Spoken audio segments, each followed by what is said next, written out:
Hello, family. Hello, lovelies, and welcome to my channel.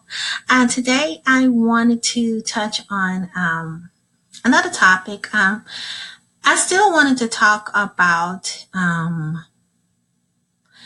how our children this video is. I did the video about sovereignty. I want to talk about sovereignty again. I talked about it as it relates to our young people and how they have curriculums for the indigenous people here in America, as for people who are not of the same hue as us, such as the $5 Indians and also the other people that are currently federally recognized. How they are already teaching them in school about sovereignty, and this is something that's not being taught by our young people. But I'm not going to do part 3 quite yet about the sovereignty, as it deals and relates to the education and about the culture and the history and the language of our young people. Instead, I want to talk about. I will do a follow-up to this video, but I wanted to talk about as it pertains to us as a whole, as people as a whole, because I found an interesting article that I want to go ahead and touch on. I'm going to bring y'all over to it. This is from Harvard University right here, and it's called it's a faculty research working paper series. So I guess they updated, and I guess I'm not sure if this is the most recent, but these are one of the papers that they have published on their website. The title of this paper is Myths and Realities of Tribal Sovereignty, the Law and Economics of Indian Self-Rule. And it was written by Joseph Colt and Joseph William Singer and published on March 2004. And so I wanted to make sure I share this with you all. I'm not sure about Harvard. This is my first time reading this particular article, and I just wanted to share it with you guys. I'm not sure what angle this article is going to come from, but I know from some of the articles that I've written about from African American studies, but one particular professor at Harvard, there's a lot of brainwashing in the narrative of the research that she writes. She don't even mention African American, even though she's supposed to be an expert in African American studies, as it pertains to Jim Crow and the reclassification. The dolls, all that took place in late 1800s, early 1900s. She pretty much excluded the American Aborigines and barely mentioned African Americans at all. So she was pretty much brainwashing the history book in her narrative. And so I'm going to see what this says. I'm pretty sure that it's probably not going to mention anything about American Aborigines at all, and paint this image of just Mongoloids and probably mixed race of people, half-breeds, where the 100% Indians are not going to be mentioned at all. But we're going to see what it says, but it's interesting to see what they are saying about sovereignty, and they're making sure certain groups are learning about this. That's why it's important that we learn about it too, because we realize a lot of this is pertaining to us, and this is something that we should be knowing and learning about as well. And this is saying, this comes from the Native Issues Research Symposium from Harvard University, and it was revised. There's been quite a long time, about 14 years. So there might be a more updated version. I'm not sure, but this is the version I was able to download. So I'm going to read this one. It might be some more current, a more current one that is available. But if you do know, if you all do know, please share and put it down below in the comments. I would greatly appreciate it. I'm going to research further to see if there's a more updated version to this. But let's read. It says, Myths and Realities of Tribal Sovereignty. And I'm going to read the abstract and possibly the introduction. And the introduction. I believe there's an introduction. Yeah, and so we can get a feel of what they're discussing. It says the last 3 decades have witnessed a remarkable resurgence of American Indian nations in the United States. And it says the foundation of this resurgence have been the exercise of self-government sovereignty by more than 560 federally recognized tribes in the U.S. In this study, you explore legal and economic dimensions of current perceptions of the debate over the nature and extent of tribal self-rule in the United States. Our objective is to clarify and eliminate by distinguishing between myth and reality. We address key threads of thoughts and assumptions of this pervade accurately or inaccurately discussed in the public policy arena. What emerges is a picture in which tribes do exercise substantial, albeit limited sovereignty. This sovereignty is not a set of special rights. Rather, its roots lies in the fact of Indian nations pre-existing United States and their sovereignty has been distinguished but not terminated. Tribal sovereignty is recognized and protected by the U.S. Constitution, legal precedents, and treaties, as well as applicable principles of human rights, pretty much. And so they pretty much tells you in a nutshell that that sovereignty is still in existence and that it is protected under the United States Constitution. But I have been reading other places that some people who are American Aborigines who have decided to go sovereign. They do not want to be a part of the federally recognized because they know the history of the United States bagging people into treaties and stealing their rights and their lands away. So instead, they go to the United Nations instead in order to be recognized in that way. But I'm still learning and researching this myself. But I just wanted to share this with you guys. And let's see what else they say about the sovereignty. If y'all want to learn what I went over what sovereignty is, which means self-governing, essentially. But I went into more details in the video. I'll bring y'all back over here. So on this video called American Aboriginal Culture and Language, Part 1 and Part 2, I sort of explain what sovereignty is, especially in Part 1. Part 1, I go into more detail explaining what sovereignty is all about, and you get a chance to see what it's all about in a nutshell. But I'm going to bring you back over here as we continue reading this. We're going to read the introduction. Right here, I guess they had a quote up here from a particular author, and I also want to mention, I believe this is from their policy studies and legal department. Let me see here if it mentions that. Yes, the School of Government, and I believe that was the same school of government. But the other professor I went to that talked about the racial reclassification of the indigenous people, here in the Americas, and how she excluded the African Americans. But we're on this article, so we're going to continue on this. It says, number 1, introduction, a critical point in the course of Indian self-rule. The last 3 decades, have witnessed a remarkable resurgence of Indian nations in the United States. This pretty much is the beginning. We already read that part. We're going to skip on down. It says, supported by every U.S. president since the 1960s and bolstered for a time by a combination of federal court rulings and congressional policies, tribal rule, self-rule sovereignty has proven to be the only policy that has been concrete success in breaking debilitating economic dependence on federal spending programs and replenishing the social and cultural fabric that will support vibrant and healthy communities and families.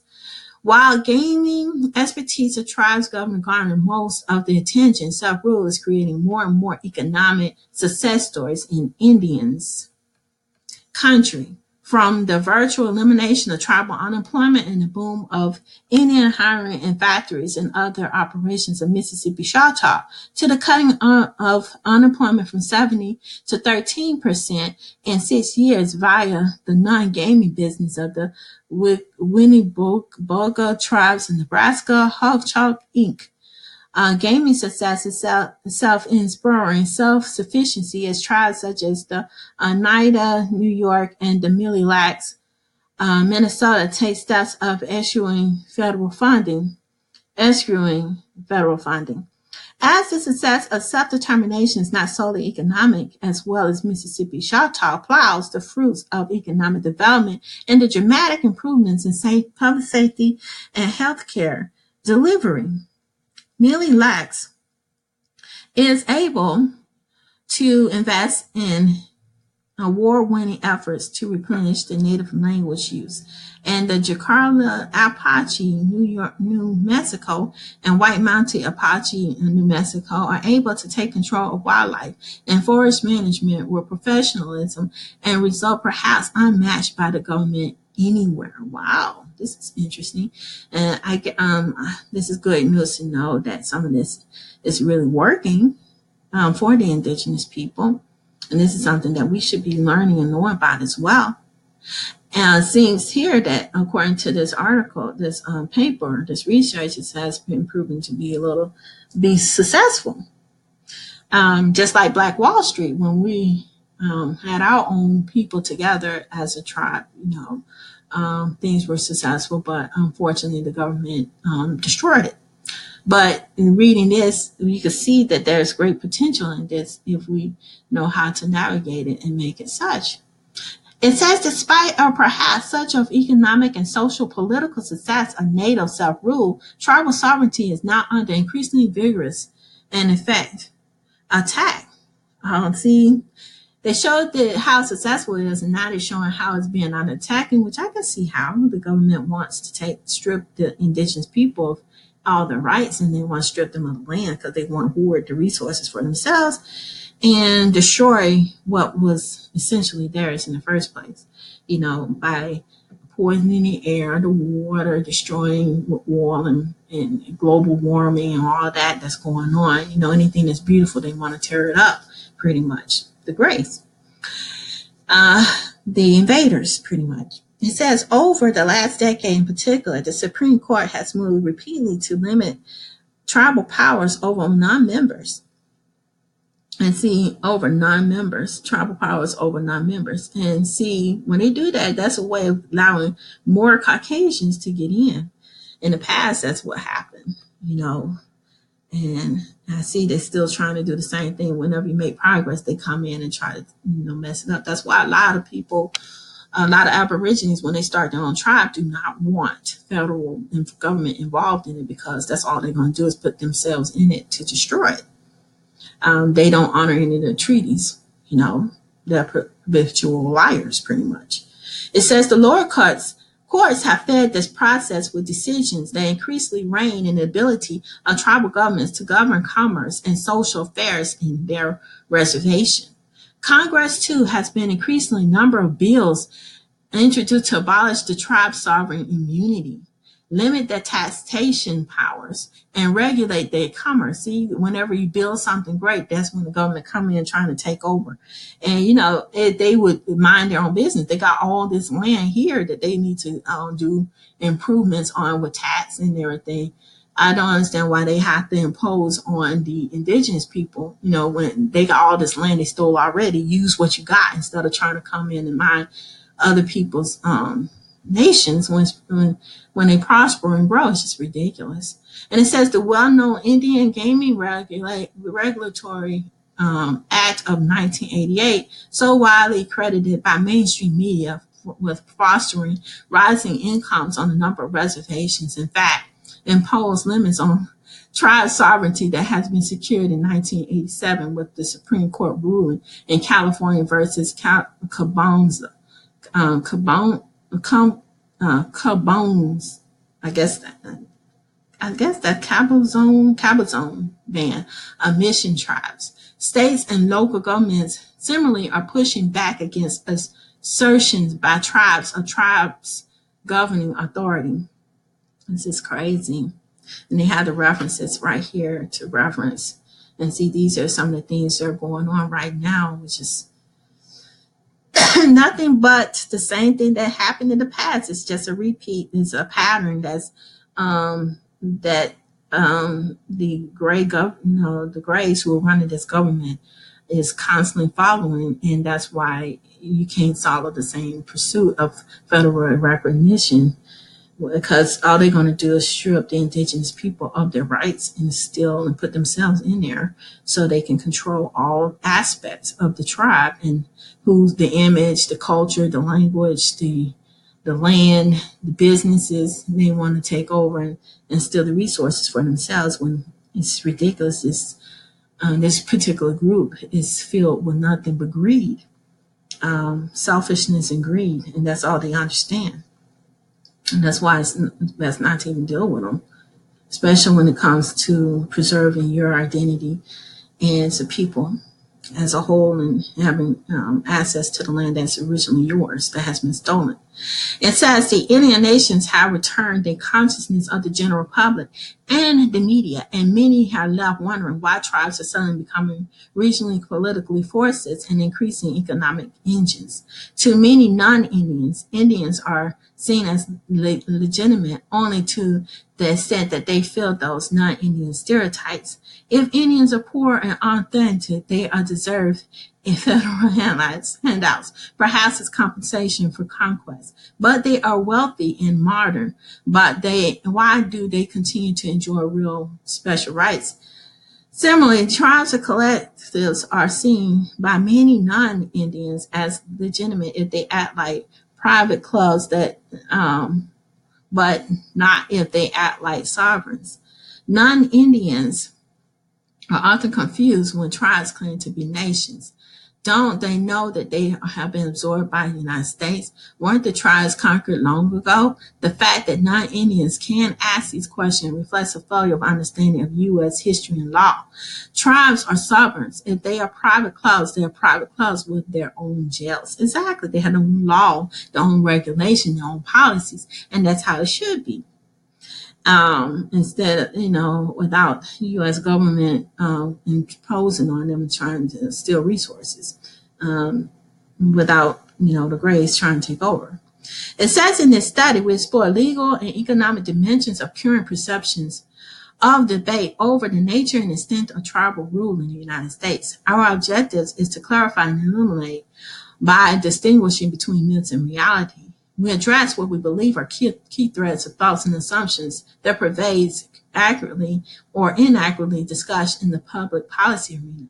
What emerges in the picture in which tribes do is exercise substantial abate limit sovereignty. This sovereignty is not a set of special rights. Rather, its roots in the lies and fact that Indian nation pre-exists the United States, and their sovereignty has been diminished but not terminated. Tribal sovereignty is recognized and protected by the U.S. Constitution, legal proceedings, and treaties, as well as applicable rights of human rights. Supposedly, but they still, like I said, want to have that control over the Indians when they were here prior to the United States, and the United States need to respect that this nation was before them. And they before them, this is still their land. It's not yours. You're just renting it out and leasing it for your own goods, for your own self. So you need to respect them, pretty much. But let's continue. Let's see how long this is. Okay, we're almost towards the end. And then let's go on here and read. It says tribal sovereignty is not just a legal fact. It is lifeblood of Indian nation. This is obviously true in the political sense. Without self-rule, tribes do not exist in distinct political entities without U.S. federal system. Moreover, economically and culturally, sovereignty is a key lever that provides American Indians communities with institutions and practices that can protect and promote their citizens' interests as well-being.